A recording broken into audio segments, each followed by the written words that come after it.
Well, after weeks of grueling testimony and heartbreaking evidence, Lindsay Clancy's lawyer asked to have the trial thrown out. He pointed to testimony about a belief in the Catholic faith that has now come up twice in front of the jury.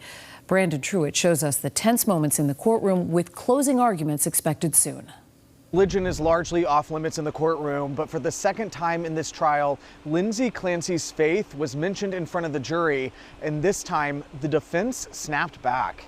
She said, "Go to God, baby, go to God." Dr. Kirk Heilbrunn was well into his testimony. The psychologist recounted interviews he did with Lindsay Clancy after she killed her 3 children in 2023.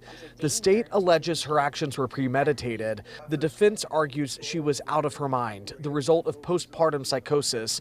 But it was this testimony that nearly stopped the trial in its tracks. And that was part of her expectation, that she and the children would be together in heaven with God. When I said, "Isn't suicide a mortal sin?" It's the second time in a week the phrase mortal sin has been uttered in this case, a reference to the Catholic faith. Last week, prosecutors used it when questioning a witness. This time, the defense fired back with a motion for a mistrial. It's the same thing again, talking about religion.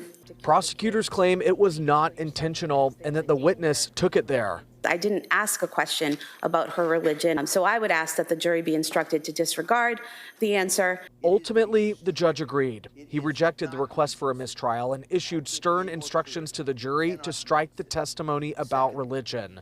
Both instances hit at the heart of the separation of church and state, says our legal analyst. And so unless the religion has a specific relevancy to a case, you just don't go there with somebody. It has no bearing, it has no relevance what somebody's beliefs may or may not be. After this debacle, jurors were sent home for the day. Clancy's defense attorney spoke with WBZ on his way out of court. We, under the law, assume that jurors listen to the instruction. I have no doubt that they will, and we're ready to move on. Dr. Heilbrunn will be back on the stand in the morning. Then the final witness will be called before closing arguments are set to begin later in the week. In Plymouth, Brandon Truitt, WBZ News.